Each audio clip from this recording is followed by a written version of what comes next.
Good morning, everyone. I'm Rania from Lexicon, and I'm glad to welcome you all with our speakers today on Discovering Dyslexia. We have Dr. Bariah Dardari, and we have Mr. Neil MacKay. He's joining us from the UK, so it's too early for him. Thank you, Neil. And Dr. Bariah, I know you're very busy, so thank you so much for joining. Thank you. Thanks. We're going to start with a number of questions that we have already received from parents in advance. So as we go along, please, you all feel free to, post your questions, or we're just going to unmute you. For the event, if you can please mute yourself for the background noise, as we are recording the session to make it available for more members and parents afterward. Okay. All right. Thank you. The first question that I have by email is very straightforward, and the question is, what is dyslexia? And I guess that's really what touches all of us. We need to understand that I'm talking about this from an educational perspective, and all my comments will come as a teacher, and also from the background of educational research rather than medical research. But we have both views here, which is going to be great. So we can have a medical view and an educational view, which I'm sure will work very well. Dr. Bariah, would you like to perhaps start on this, on what is dyslexia from a medical point of view? Hi, everyone. I'm glad we're tackling this, talking about dyslexia today, because I think it's misunderstood and not discussed very often. So perhaps Neil will share the more detail about the actual definition of dyslexia, but we know that it's specific learning difficulties.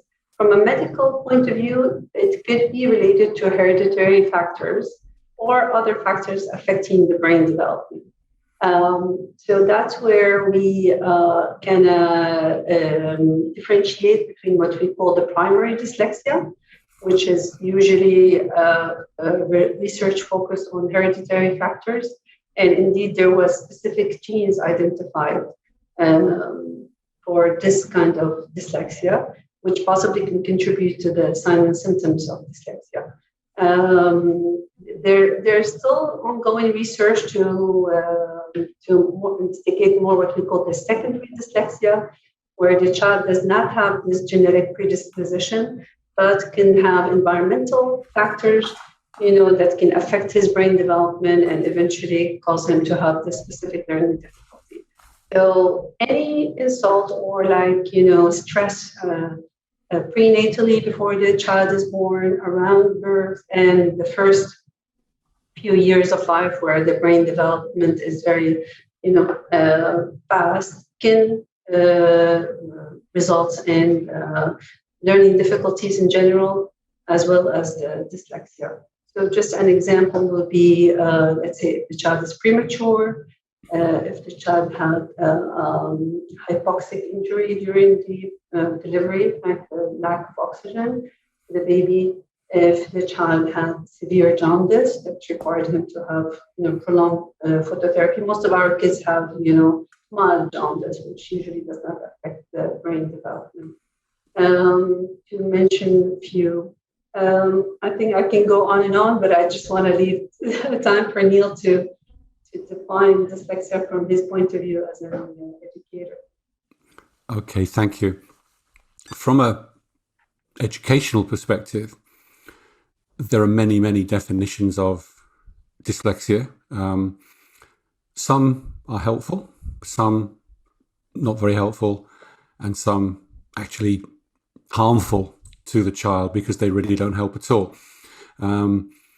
I tend to come at it very simply, and I will say that what dyslexia is a specific learning difference.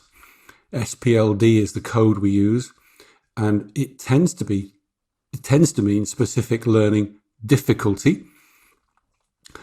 I'm going to be a little bit radical and say, no, it's not a difficulty, it's a difference. It's a different way of learning. And when we look at the children who are dyslexic, what we tend to find is they have a particular problem acquiring some literacy and numeracy skills, which tend to be to do with reading the words, spelling the words, getting the words in the right order to put down on paper what they want to say, and similar problems with number. However, in other areas, their thinking is as efficient as anybody else. So we, as an educationist, I tend to look at dyslexia really as a processing issue. And what we find is that dyslexic learners process some information more slowly than others, yet there's other stuff they process extremely well. So the idea of specific learning difficulty, what we would look for in educational terms, is something which is unusual. So we will have a child, and a child could be as young as 3 or 4. I have a 4-year-old grandson, and you can imagine I watch him very carefully as his granddad. What we notice then is that some children will pick up the skills we're teaching, most of the skills we're teaching, very, very quickly. But they will then have an unexpected difficulty with certain things. And that difficulty could be the sounds that letters make. It could be remembering the songs that they're singing in the nursery. It could be putting the sounds together, the k, the a, and the t, to make cat. And this is unusual because everything else they pick up extremely quickly. So the idea of dyslexia as the specific learning issue is the one that I would put forward as an educationist. Okay, I'll stop there. I'm very glad that you mentioned this, just a different way of learning, right? Just not being neurotypical rather than disorder or difficulty. I just wanted to perhaps, because the next question, you want to move on to the next question because it's pretty much related, because they asked us if it's a medical condition. And I will say yes, in the sense that as we mentioned earlier, that there might be some, genetic hereditary factors, and that there might be also some conditions early in life that can affect the brain development and cause this different type. Hello, miss. Different type of learning. I wanted to mention a few other causes, such as trauma, but which is not very common anymore. But, miss. I think there's somebody who's need to be muted. Yeah. So It's me, miss. So as going back to the medical part, as Mr. Neil mentioned, it's also a processing issue. So it's very important to always investigate further the visual processing and the auditory processing of that child. Any difficulty with the vision, but it's very important for the parents to know that it's not basically something that's not treatable. So if we look at it as a medical condition, it is treatable. Like, let's say, difficulty in visual perception, myopia, hearing difficulty, the same thing. If we identify dyslexia early on in life, there is basically intervention. It's not the treatment per se, like a medical treatment, but there's intervention that we can apply, and that will definitely change the outcome of this condition. Maybe I leave it up to Neil now to add more on this point. Yeah, I'm again going to be slightly different in this. I take exception to the view that dyslexia is a disability, that there is something wrong with the child. I've been teaching dyslexic children for probably 40 years now, and I've never met a dyslexic child where there's anything actually wrong with the child. The only difference is that certain skills are not learned as quickly as others. I find the disability model an insult to our children, because in fact, they are so good at most things. I definitely agree that there is a processing issue, and what the research seems to show particularly is that the processing issue is mainly auditory, and it is to do with receiving information and turning it into what you want. That's not to underplay the visual element, but the evidence in support of visual dyslexia from an educational point of view is not very persuasive, I guess. So I find the medical model potentially limiting. And here in the UK, we have had problems with this disability model because it has limited expectations in one sense. It has created a sort of a culture of disability, which is a very, very unhelpful. From my point of view, then, what I would prefer to do is to see dyslexia, as I've said, as a difference rather than a disability. And rather than focus on the things that a child can't do or doesn't do so well, I would prefer the effort to be placed on what a child does well. And there are so many things that a dyslexic child does well. And underpinning all this, and I guess this really has been the subject of my work all the way through, is to separate in the mind of teachers and parents and children the idea that there's any link whatsoever between accurate reading, accurate spelling, and intelligence, because in terms of my reading and my experience, there isn't. I know people who read and spell incredibly effectively, but their ability to apply their intelligence is really quite limited. And I know so many children and adults who actually struggle with the basics of reading and spelling, but their ability to think, to create new ideas, to be creative, to develop concepts, to pull information together from a range of different sources and come up with something completely unique is remarkable. So my preference then would be to not go down the medical route, with all due respect, from a teaching point of view.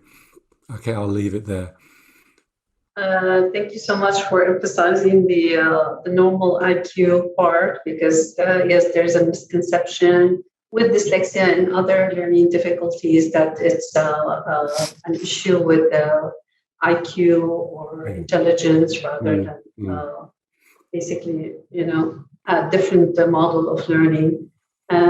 We have now a question, I think, from Farida, who's asking about the difference between dyslexia and dyscalculia. I can just comment on it briefly and then hand it over to Neil, since he's the educator. Basically, dyslexia is a difficulty in reading in a different way, and difficulty in decoding words and phonics, whereas dyscalculia is related to difficulty in decoding numbers, and which usually affects the performance in math. But again, I'll leave it to Neil. Okay, yeah. The processes that a dyslexic child finds difficult tends to be things like getting their ideas in order, getting their sequencing correct, in quickly identifying what something means. So just as in literacy, where a child will look at a word and may not recognize it immediately and will therefore need to decode it to sound it out, what we'll find in dyscalculia is things like the signs, the plus, the minus, the multiplication, the division, quickly knowing what they mean is important. What dyslexic children will often tend to do, if you think about a sum, which could be 100 plus 150 plus 209 or something like that, a dyslexic child will often start adding in the wrong place. Rather, in reading, we tend to move from left to right. When you're doing a sum like that, you move from right to left. And these do cause issues with our children. So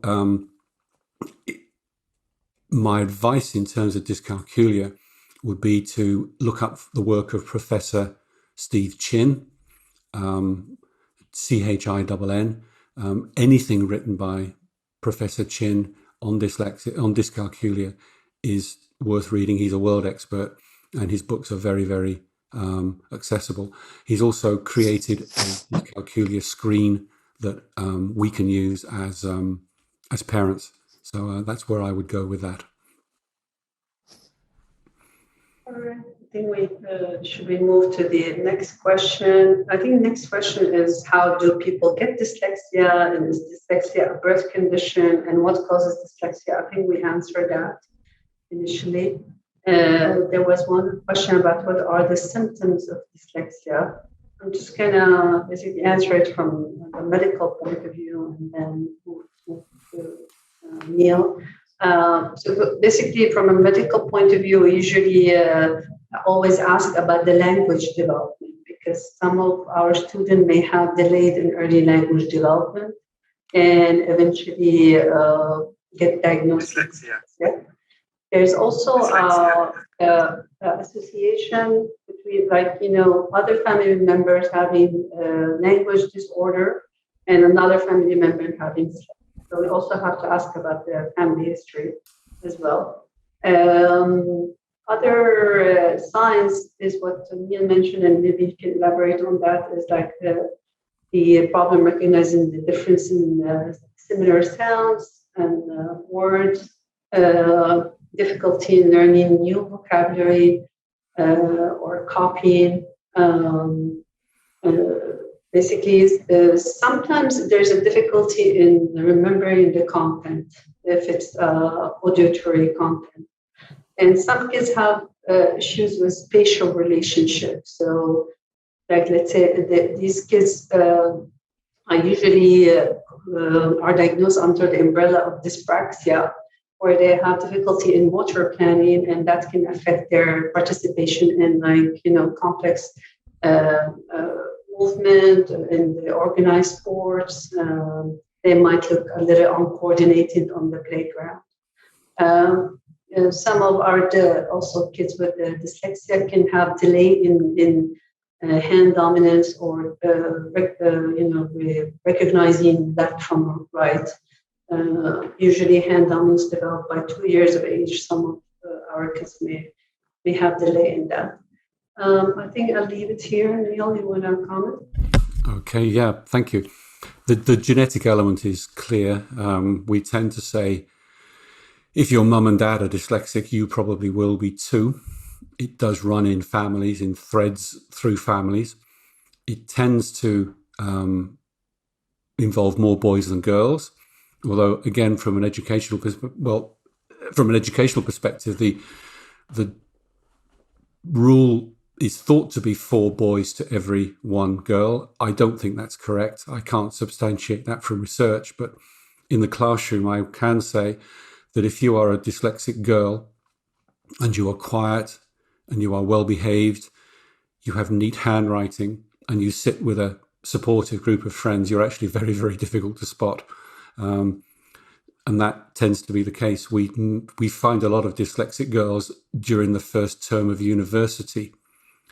They've managed to actually get through by working incredibly hard. When they get to university, working incredibly hard is not enough, and that's where their dyslexia shows up. So hereditary, definitely. The language element, my experience is that dyslexics tend to acquire spoken language as well as anybody. In fact, if you want to go on a long coach trip with children, my advice is always sit next to a dyslexic child, because they will talk to you for the entire journey about absolutely everything and keep you occupied and fascinated for the entire trip. What we look for in terms of symptoms, as I was saying before, and I would prefer not to use the word symptoms, because as you've gathered by now, I'm not a fan of a medical model of dyslexia. But what we do to spot dyslexia is we look for this notion of unexpected. So once again, we look for the child who acquires most skills as quickly as anybody else, as quickly as their peers, as quickly as their brothers and sisters. But there are certain glaring issues, as the doctor said, to do with processing. May not hear certain sounds, may struggle to put certain sounds together to make words, will perhaps struggle in writing to match the fluency of their speech.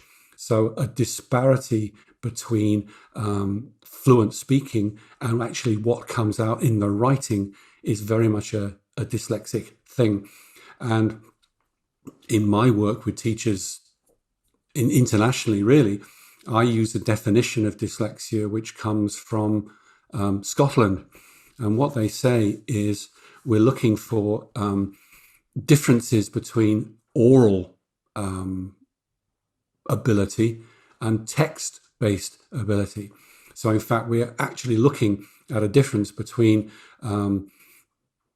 age-appropriate, ability-appropriate fluency and what happens when that child reads it or writes it or spells it. So typically you'll have a child who will say to you, I don't know, they might say, the feline reclined on the Persian carpet. They will talk about photosynthesis, they'll talk about historical, they'll use the language of a subject very fluently, but when it comes to spelling it, they just can't spell. So the ideas are being expressed beautifully, but they can't spell them. They will also use these jargon words, as I said, effectively in speech, but they may struggle to read them. And that, of course, is unexpected. How come, then, this child can express all these ideas at an ability appropriate level, not necessarily high ability, but whatever the ability is, and yet in relation to that language, they can't read as effectively or spell as effectively? And that's really the sort of thing we look for.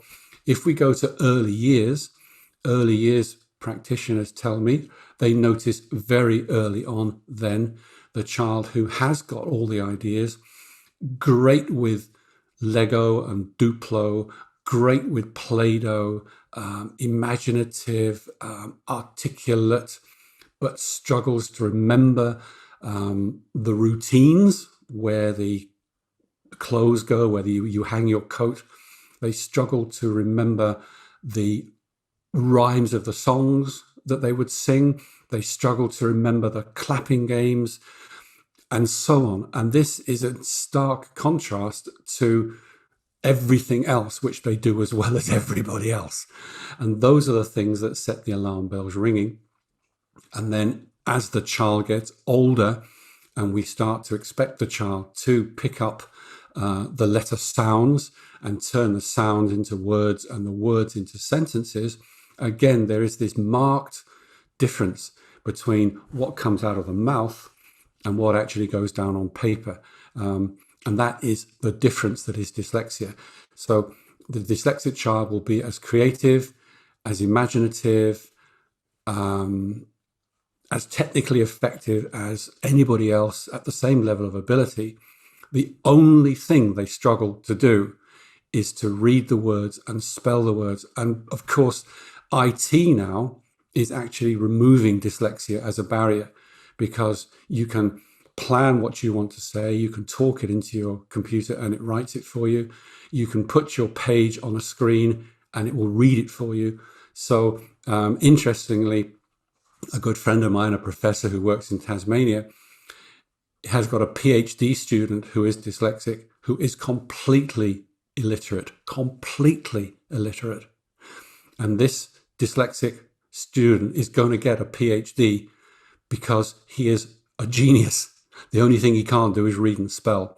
But technology has effectively eliminated that issue for him, and he will very soon be a doctor, which I find incredibly powerful, and from a parental point of view, incredibly validating for parents of dyslexic children. I'll stop there. Yeah, actually, we get a lot of questions now about what can we do with dyslexia. You just answered part of that question regarding like the use of technology and IT. There were questions earlier about what are the effects of dyslexia. I'm just going to answer it from a medical point of view. Is basically, and then maybe Neil can answer from an educational point of view. From a medical point of view, we worry about the child's self-esteem because these kids might not be, recognized from the early learning years, and the way they are dealt with in the classroom are unvalidated. And so, first of all, they might stop participating in class, and as Neil said, they will be the quiet one in the class. Some may also become withdrawn and appear depressed, and at an older age, like teenagers or preteens, can cause them to have depression because of the low self-esteem and the constant pressure at home and school, and not basically meeting those expectations. Also, at a younger age, they might start acting out. So they might develop basically behavior problems or oppositional behavior, like they don't want to work because the work is hard for them and they can't tell us why, because they cannot recognize what's the issue as of yet. They also can appear to be unmotivated or lazy, like they can be labeled as unmotivated or lazy. So all of that can, so in a nutshell, if it's not recognized and basically approached appropriately from early ages, it can really have an emotional and psychological effects on the kids. So, Neil, you want to comment? Yeah, I think that's very wise, and absolutely agree completely. The issue of self-esteem is critical. On Saturday, I shall do a workshop for parents down in London. And one of the things I will be saying is that as parents, we can easily destroy our children's self-esteem, our children's sense of self-worth. And the way we do this, as I've said before, is by feeling that a child who is struggling to learn to read and spell is not trying. A child who's struggling to read and spell is demotivated. A child who's struggling to read and spell is in some way less intelligent than other children. It actually is a form of bullying. And what we do see is that where self-esteem is an issue, if you track it back, it usually comes down, I'm afraid, to us mums and dads having an unreasonable view. What I will be saying to parents on Saturday is that if we want our children to develop their sense of self-esteem and their sense of self-worth, we need to think very much about how we talk to them. And one of the things that is critical here, I'm a dad, I have 3 children who are grown up now, and I wish I'd known this when they were younger, is that we never criticize the child, we just criticize what they do or how they do it. So we don't say good boy, good girl, we don't say bad boy, bad girl. We say that task, what you did there is not good, because this is the work of Carol Dweck, D-W-E-C-K, Carol Dweck, on the growth mindset, which is certainly a huge thing and well worth picking up from a parental point of view. When we look at motivation as well, it's also important as mums and dads that we understand that motivation and success are often viewed the wrong way around. There is a view that you are successful because you're motivated. That is not backed up educationally. Success doesn't come from motivation. Motivation comes from success. And from a teaching perspective, when I look at my learners who are demotivated at any level of ability, I will guarantee they're not being successful. So from point of view of a parent, the point of view of a teacher, the key issue is to make every child successful. Once they're successful, they will become motivated. And the best way I know of rebuilding, if you like, a dyslexic child is to guarantee success. And the way we do that in the classroom and the way we can do that at home is to set them up to succeed. So when they do things, we help them to guarantee that they will be successful initially.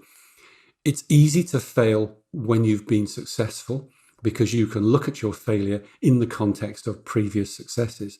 But if failure is a continual thing, if you're continually being picked on by mum, by dad, by teachers for the difficulties you have, which are not your fault, then you will become demotivated, you will act out, you will become difficult, and who can blame you? So the self-esteem issue is absolutely critical. I am known, I think, for the concept of a dyslexia-friendly school, and schools in many countries which have adopted this philosophy and this approach guarantee that weak basic skills are not a barrier to ability appropriate achievement. And when you go into a dyslexia-friendly school, you go into a classroom, now 20% of any class will be dyslexic. We think it's about 1 in 5 children. And you go into a class with a dyslexia-friendly teacher and you don't know who's dyslexic. You can't tell because there are no self-esteem issues. Everybody is doing well. And one of the things we do in these schools, the schools will organise what we would call a dyslexia-aware assembly. And they will do this regularly throughout the year. And they will assembly about autism, there will assemblies about ADHD. And what they'll do is inform the entire school about the issues. They'll use role models from the public. And often the children themselves will share issues about their dyslexia. And what the children say is after this, their peers in the classroom are so much more supportive and so much more helpful. And actually, they now appreciate why this dyslexic child might be using a laptop and they aren't, and so on. So totally agree with the importance of self-esteem. I'm going to come back to this, though. If you tell a child that they are disabled because they are dyslexic, their self-esteem is going to hit rock bottom immediately. And there's a danger of their parents' expectations and the school expectation being limited. And I think that is the danger of any model that represents dyslexia as a difficulty rather than as a learning difference. I know I'm on my hobby horse here. But I feel incredibly strongly that that is the way forward. Thank you. So you answered one of our parents' questions. They said, how common is dyslexia? So it's usually like different studies, but like around 20% of the population. It's amazing, this concept of assembly that you mentioned in the dyslexia-friendly schools. I think we have some way to go here in the schools in Dubai. We're making progress, but I think... Yes, you are. Oh, yes. Yes. Yeah. The other question, one parent asked, what other related learning difficulties can they coexist with dyslexia? So from a medical point of view, our job, and I agree with Neil about removing this kind of stigma or the medical condition or difficulty concept, but as our job as healthcare provider is actually to tease out, is it actually dyslexia? Is it other learning difficulties? Is it or differences, as Neil said? Is there any attention deficit or hyperactivity or just attention deficit, or do they coexist together? Because 30% of our kids with learning differences can also have attention deficit as well. Or is it any other underlying conditions, just we said like vision issue, auditory processing? There's another question about auditory processing. Hopefully we can answer that. Any other medical issue basically that have making it difficult for the child to perform. So the short answer from a medical point of view that there might be some coexisting conditions, and we usually try to tease that out from the history and from viewing the educational assessment, which we will talk about maybe later, and checking vision, hearing, and obviously obviously getting feedback from the teachers and so on. But I leave it to Neil now. Okay, thank you. I agree completely. Yes, I definitely. We use quite a strange phrase, comorbidity, and what it means is that there will be other conditions as well as dyslexia. So it's not uncommon. It's not uncommon for a dyslexic child to have attention issues. It's not uncommon for a dyslexic child to have some touches of high functioning autism, and so on and so on.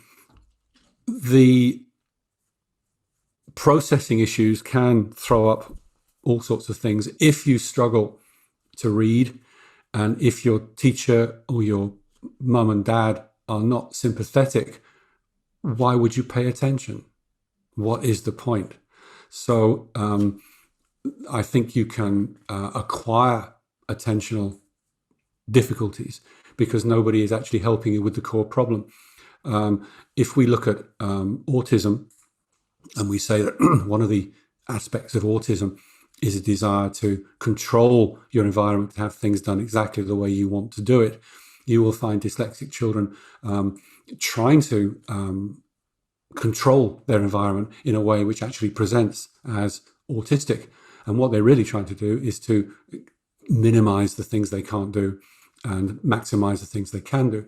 So when we look at children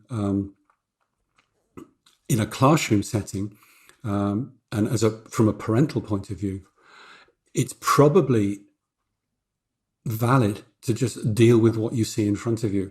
So if you see a child who is trying to exert undue control, who is insistent on things being done in exactly the same way, having exactly the right things in front of them all the time, which could be interpreted as something on an autism spectrum, it's probably as well from a parental or teaching point of view to actually say, yes, that child is stressed. That child is seriously stressed and is trying to gain a bit of control and gain a bit of power. If we then go with that, you will find that they will become more flexible. A child who is not paying attention, who is not focusing, is really saying that this means nothing to me. This isn't helping me at all. This is not taking me forward. This is not helping me with my dreams, my wishes, my ambitions. Therefore, what we do as teachers is we set you up to succeed, as I said before. We start with where you are. So we harness your interests and your abilities.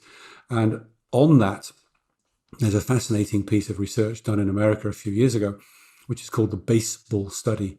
And mums and dads, I would urge you to have a read of this. This is called the baseball study. If you Google that, you will find it. And what they discovered in this is that they were comparing different levels of readers.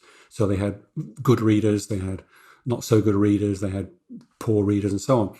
And what they've discovered is that when a child knows a lot about what they're reading before they read it, children with weak reading skills actually understand nearly as well as children with good reading skills.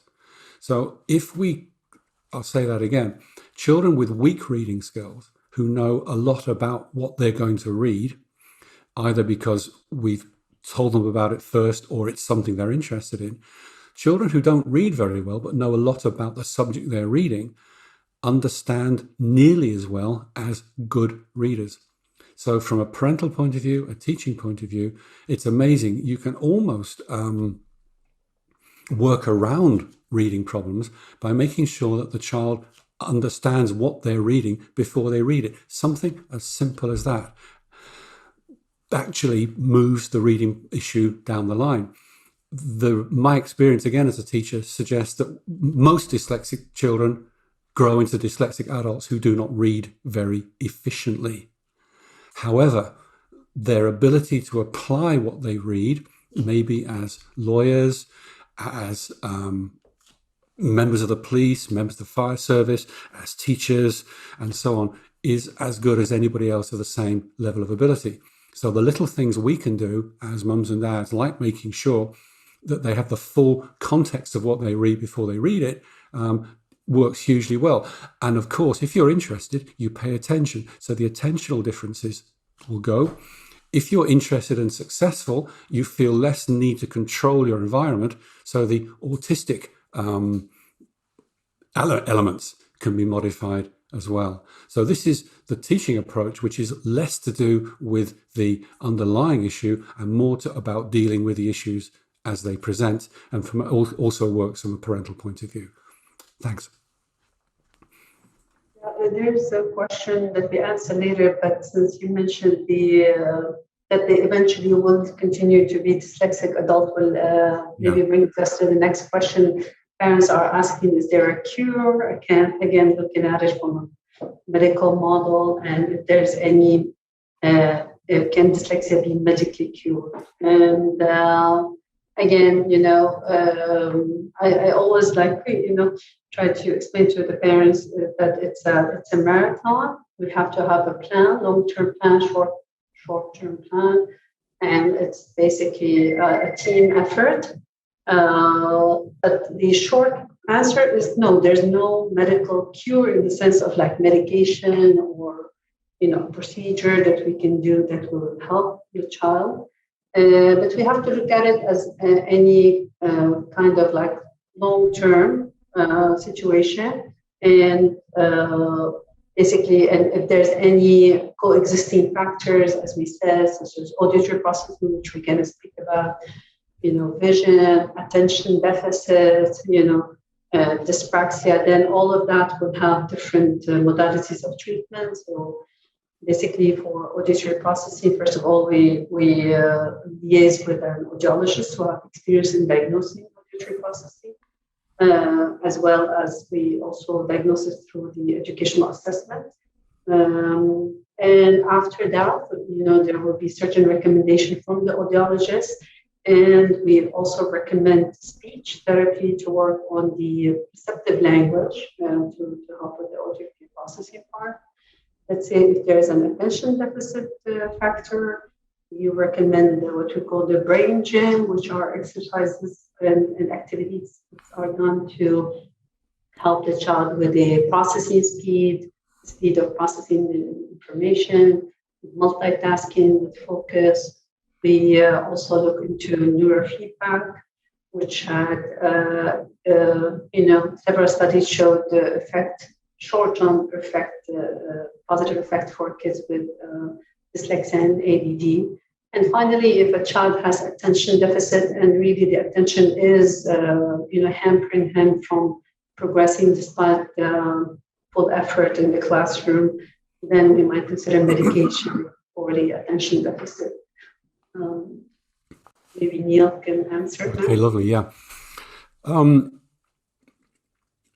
I've started talking about dyslexia as a spectrum issue. Autism is always referred to as an autism spectrum, and I wanted a spectrum for dyslexia because it seems to make sense to me that there is a continuum in dyslexia between mild to severe.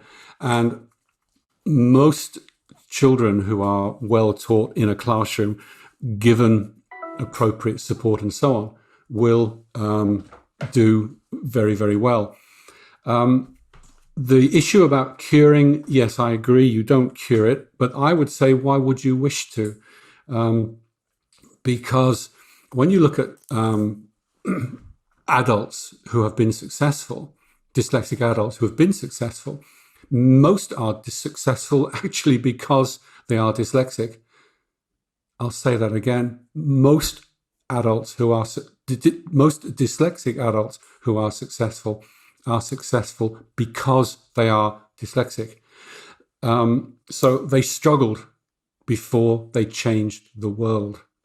Now, I know not every dyslexic child is going to become a world-changing individual, but the stories you hear at all levels of occupation, of employment, and so on are actually quite remarkable. So if we thought for a minute about, let's think about Robin Williams, the comedian, we think about Cher, the singer, we think about Richard Branson, the entrepreneur, we think about Picasso, we think about Whoopi Goldberg, the actor, we think about Caitlyn Jenner, the Olympic athlete. These people would not be where they are today were they not dyslexic.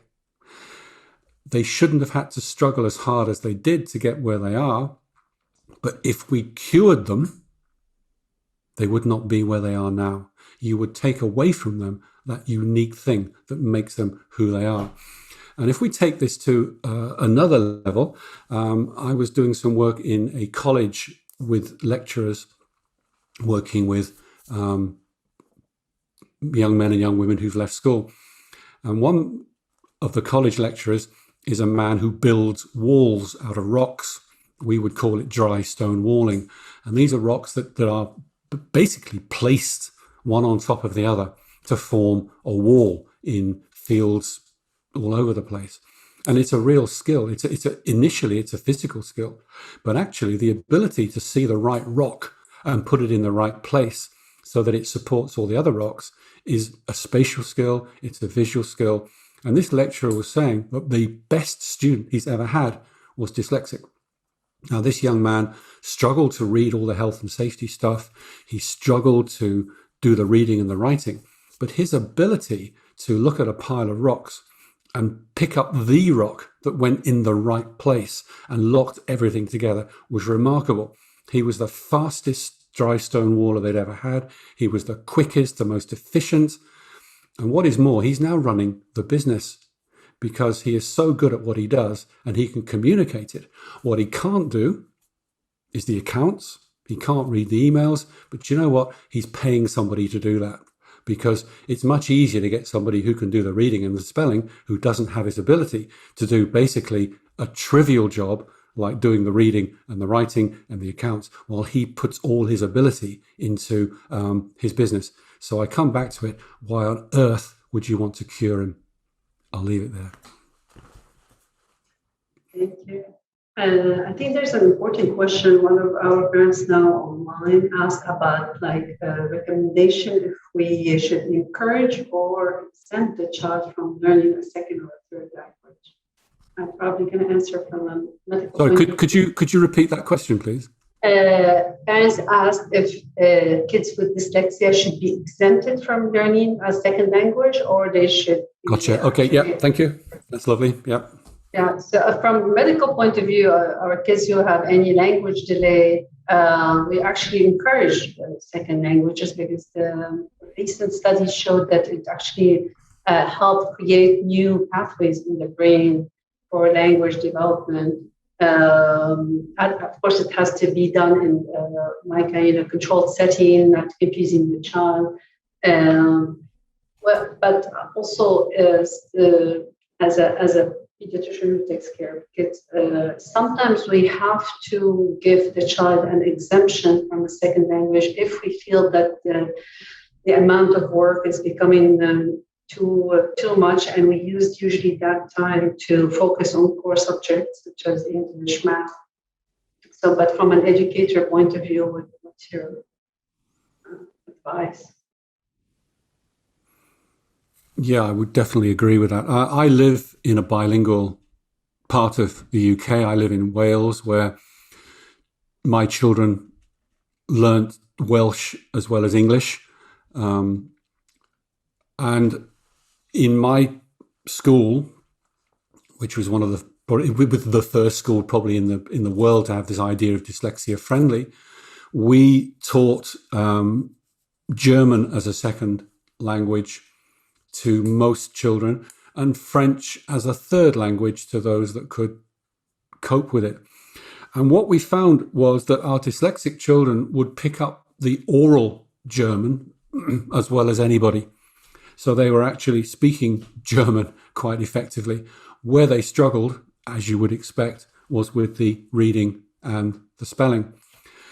What we find here in Wales then is that dyslexic children will become bilingual in terms of speaking and listening and understanding as effectively as anybody. So if both languages are being used in the home, they will pick up both languages. But unfortunately, the technical differences in the way, say, German is spelt or French is spelt or whatever second language there might be in Dubai, those are the areas where the children will struggle. And I agree completely. I think it's a judgment call about when you stop and when you have exemptions. My youngest child has got significant speech and language issues, and she was having enough trouble getting English sorted out, let alone Welsh. Therefore, she only learnt the one language, which is to her loss in one sense. But as the doctor said, the time was put into developing the core skills around language one. Having seen dyslexic learners of all levels of ability picking up a second language orally, I think that is splendid. And I think that would be my advice. I think they need to be protected from the pressure of learning a completely different way of spelling it and writing it. German is particularly difficult because the verb, the word that tells you what is happening, often happens right at the end of a sentence. So it's a completely different structure to English. In French, the letters go together in a way that doesn't sound like English. And so that's a real problem for them.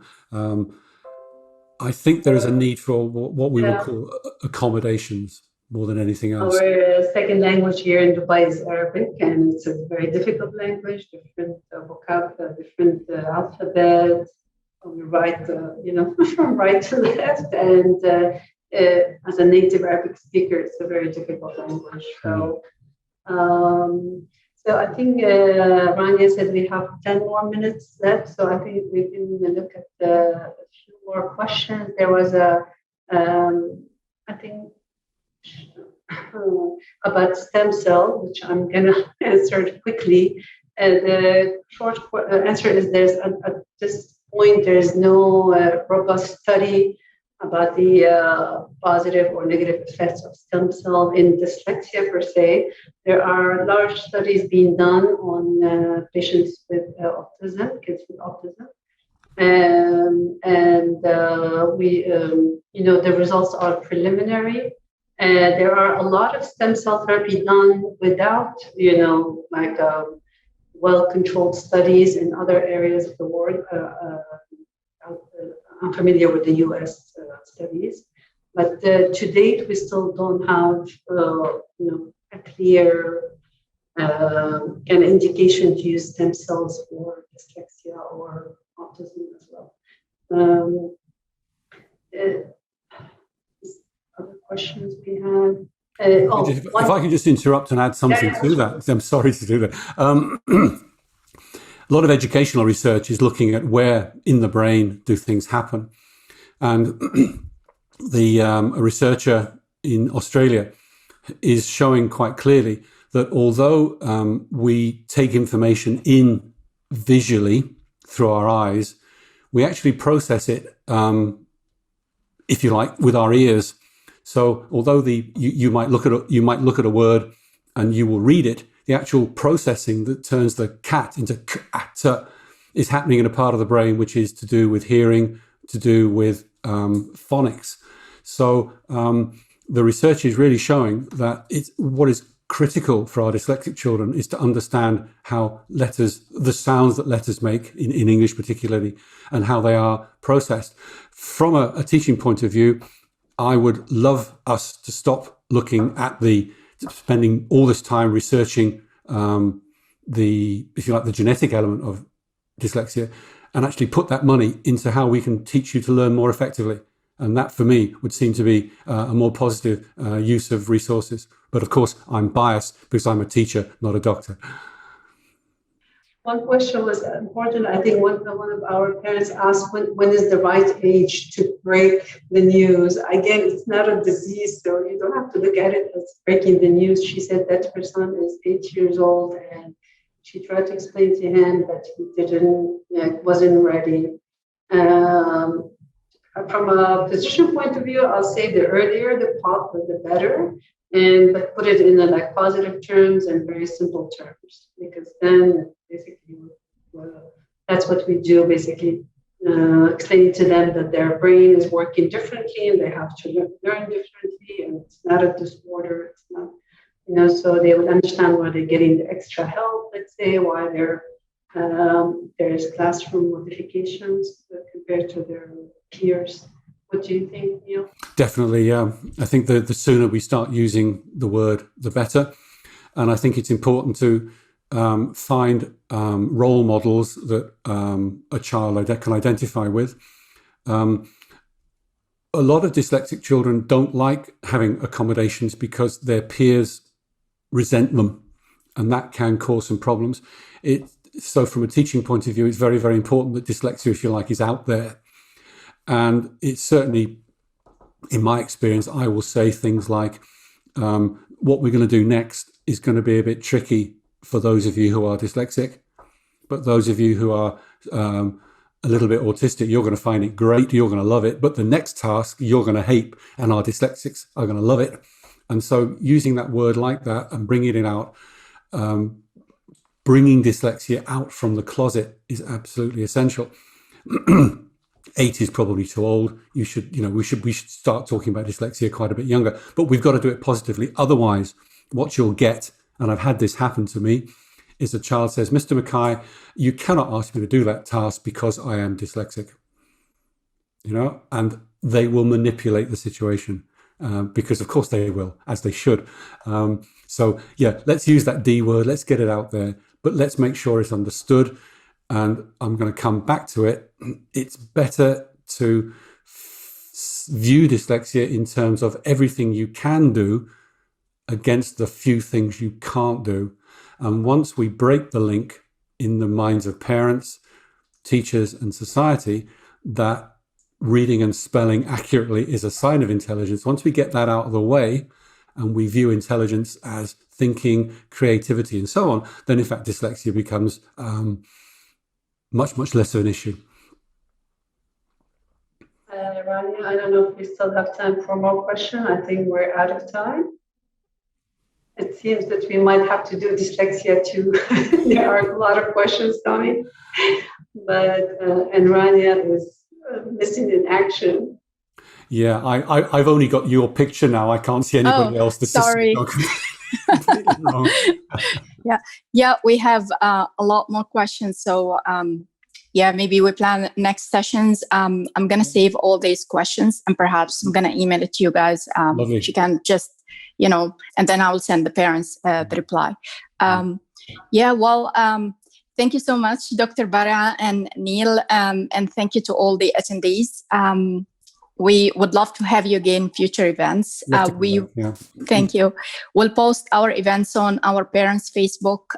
So if you are not a member, please do join us. I'm going to send the link to everyone. And the recording will be available. We're also creating a podcast. So I'm going to share the link on the Facebook page as well. May I say, Dr. Bariah, what a privilege it has been to work with you. Love talking with you. Thank you for sharing your ideas. Me too. You have to come and visit us soon in Dubai. Oh, can't wait. I'll be back. Rania knows I will come back. Yeah, sure. Soon. Thank you, everyone. Thank you. Okay. Bye-bye. Bye-bye.